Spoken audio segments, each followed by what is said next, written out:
You think money was backed by gold for most of human history? Wrong. For 4,000 years before banks, before coins, before anyone even thought about hoarding shiny metal in a vault, there was something else. Something you could eat. Something you could touch. Something that kept entire civilizations running. And here's the wild part. We're watching it happen again, right now, in real time. I'm talking about grain, salt, cattle, cowrie, shells. The original hard assets that made the world go round. And by the end of this video, you're going to understand why every single time paper currency collapses, humanity runs back to the same things we trusted 5,000 years ago. Buckle up, because the history of money is way stranger and way more relevant to your life today than you ever imagined. Let's go back. Way back. Picture this. It's 3000 BCE, you're in ancient Sumer, in Mesopotamia, modern-day Iraq. There are no coins. No paper money, not even a concept of a dollar or a shekel yet. But there is commerce. There are massive temple complexes. Some workers need to be paid, some debts need to be settled. So what did they use? Grain, specifically barley. Now, before you laugh and think, wait, they pay people in cereal?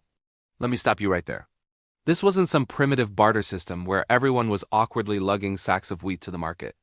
No. This was sophisticated.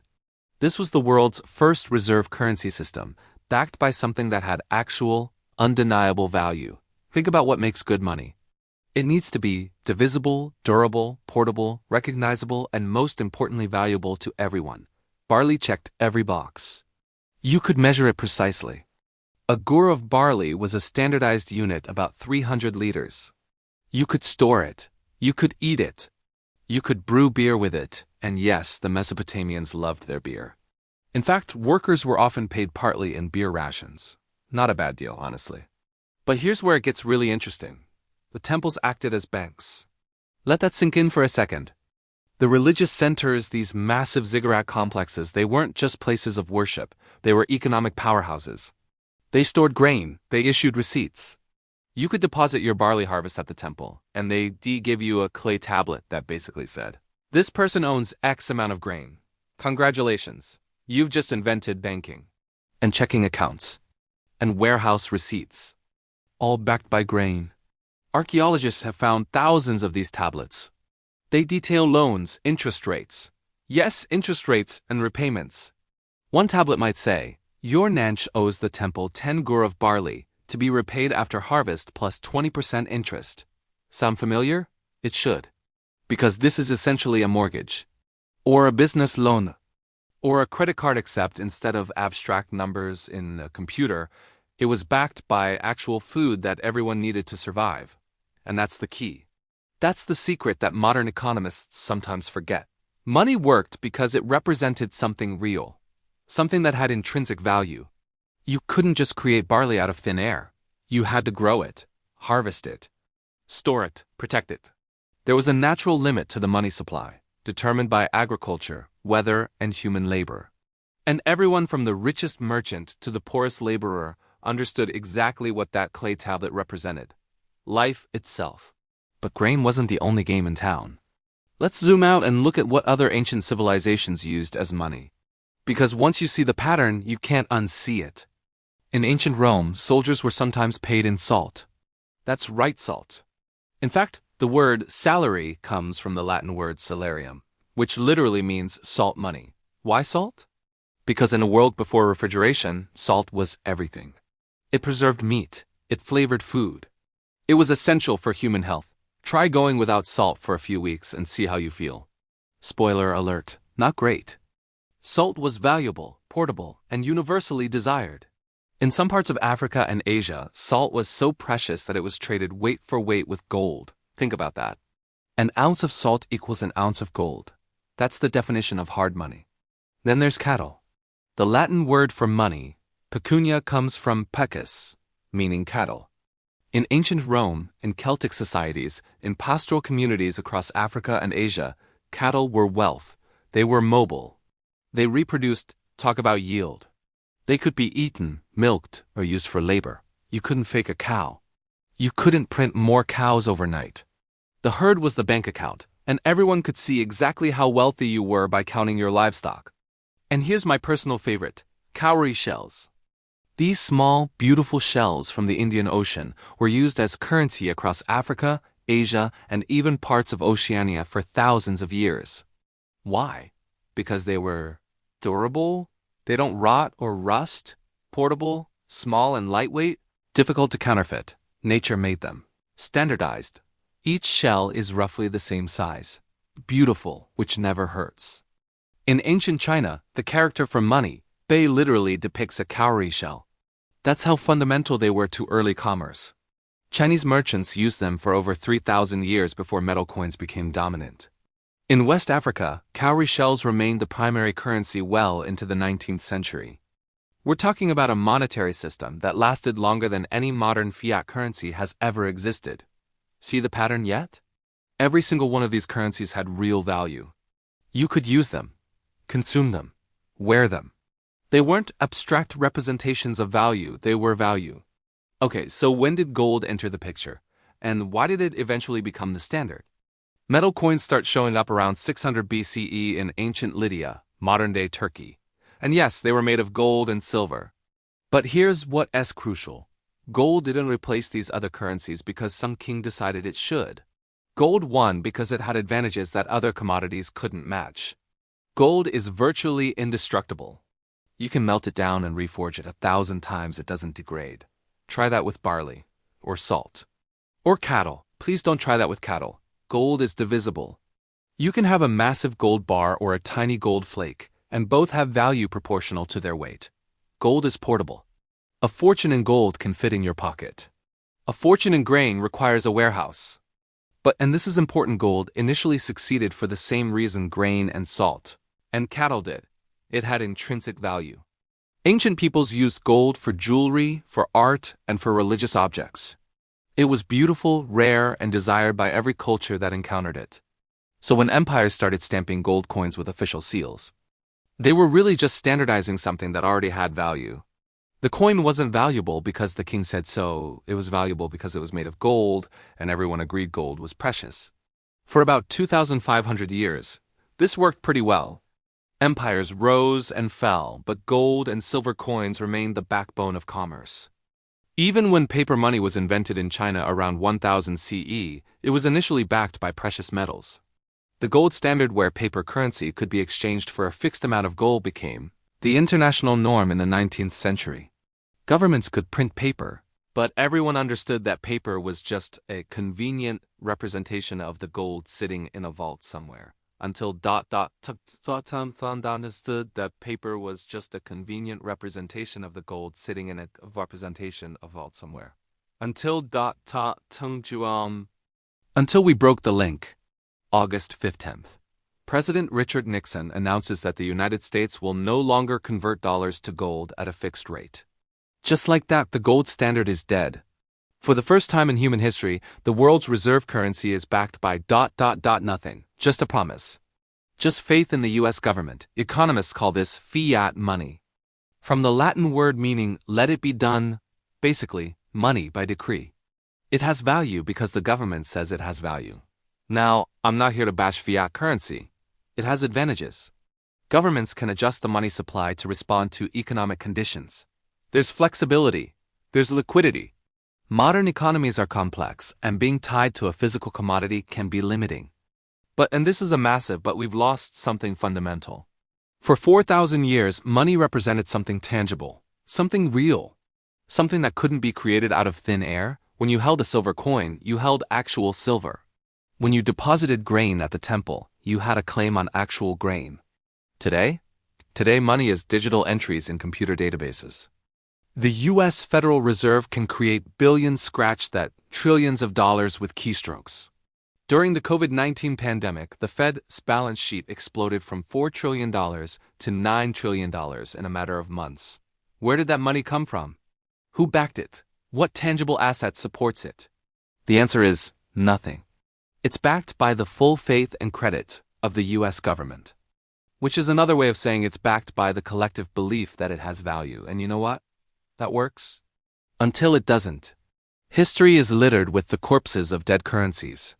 The German Papiermark in the 1920s, the Zimbabwean dollar in the 2000s, the Venezuelan Bolivar right now.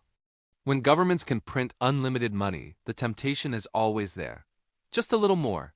Just to cover this crisis. Just to pay these debts. And then suddenly, your currency is worthless. In Weimar Germany, people were burning money for heat because it was cheaper than buying firewood. A loaf of bread cost billions of marks. People brought wheelbarrows full of cash just to buy groceries. And you know what Germans ran to? What did they trust when the paper failed? Hard assets. Land. Gold. Food. Things with intrinsic value. The same pattern played out in Zimbabwe. As the Zimbabwean dollar hyperinflated, people abandoned it. They traded in US dollars, in South African rand. In goods, in anything but the official currency. Venezuela, same story. Right now, as the bolivar collapses, Venezuelans are using US dollars, Colombian pesos, or even cryptocurrency. Anything that holds value better than the paper their government prints. And here's what's fascinating. In times of crisis, what do people hoard? What do they trust? Food, water, fuel, basic commodities. The same things our ancestors valued 5,000 years ago. Because when everything else fails, when banks close, when governments fall, when currency becomes confetti, you still need to eat. You still need salt. You still need the fundamentals. Which brings us to today. Right now, we're watching a fascinating shift happen in real time. After 50 years of pure fiat currency, people are remembering the lessons of history. Look at the price of gold over the past 2 decades. But it's not just gold. Look at real estate. Land has always been the ultimate hard asset. They're not making any more of it. Well, except for those artificial islands in Dubai. But you know what I mean. People with wealth are buying property, tangible, physical assets that have intrinsic value. Look at commodities. Agricultural products, oil, natural gas, copper, lithium. The physical stuff that makes modern life possible. There's an entire investment category called commodities, specifically because these things have real, undeniable value. And here's where it gets really interesting. Look at cryptocurrency. Now, Bitcoin brothers, stay with me. And crypto skeptics, you too. Whether you love it or hate it, Bitcoin represents something profound. It's an attempt to create digital scarcity. A form of money that can't be printed infinitely. Bitcoin's maximum supply is capped at 21 million coins. Ever. That's it. The code won't allow more. It's attempting to recreate the natural scarcity that gold has. There's only so much that can exist. Is Bitcoin the answer? I genuinely don't know. Maybe, maybe not. But the fact that millions of people are flocking to it tells you something. People are hungry for money that can't be debased. They're seeking the digital equivalent of grain in a Mesopotamian temple, something with a hard cap, something trustworthy, something scarce. We're watching humanity return to first principles. After a brief 50-year experiment with purely faith-based currency, the pendulum is swinging back. Not all the way to barley and cowrie shells, obviously, but toward things with intrinsic value, toward hard assets, toward scarcity. Because deep down, we remember. We remember 4,000 years of history. We remember that paper promises can be broken. But you can't fake a harvest, you can't print gold, and you can't wish cattle into existence. So what does all this mean for you, for your money, for your future? I'm not a financial advisor, so this isn't investment advice. But I'll tell you what the lesson of history is. Diversify into things that have intrinsic value. Our ancestors understood that wealth wasn't just numbers on a clay tablet or paper in a vault. Wealth was land, crops, livestock, resources, things you could use, things that had value independent of government decree. That doesn't mean you should bury gold bars in your backyard and live in a bunker. The modern financial system, for all its flaws, enables incredible prosperity and efficiency. Fiat currency works most of the time, but most of the time isn't the same as all the time. So maybe you own your home instead of renting. That's a hard asset. Maybe you invest in precious metals as a small portion of your portfolio. Maybe you invest in companies that own physical resources, oil companies, mining companies, agricultural businesses. Maybe you keep some emergency supplies on hand: food, water, essentials. Or maybe you just understand this fundamental truth. Money is only as good as what backs it. Whether that's grain in a temple, gold in a vault, or collective faith in a government, there has to be something there. And when that backing gets shaky, when governments print too much, when debt spirals out of control, when faith wavers, that's when people remember. That's when they run back to the things that sustained humanity for 4,000 years before central banks ever existed. So here's where we've been. For 4 millennia, money was backed by real things. Grain in Mesopotamia, salt in Rome, cattle in Celtic Europe. Cowrie shells are found across 3 continents.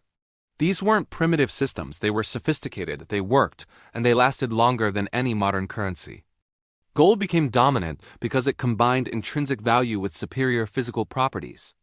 But it succeeded for the same reason barley did. It was real, scarce, and universally valued. In 1971, we broke that link. For the first time in human history, money became purely abstract. And yes, that's brought benefits, but also risks our ancestors never imagined. And now?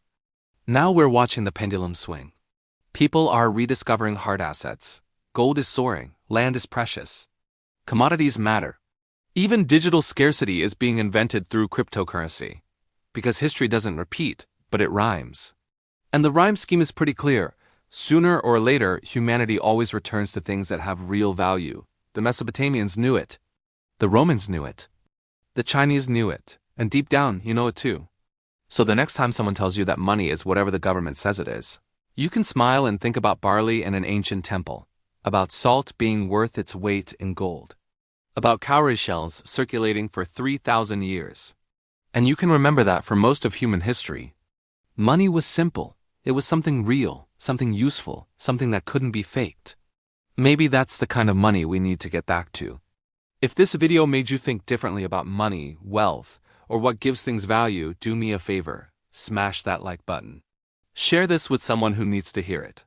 And subscribe because we're just getting started exploring the weird, wild, and surprisingly relevant history of economics. Drop a comment below. What do you think? Are we heading back to hard assets? Is fiat currency on borrowed time?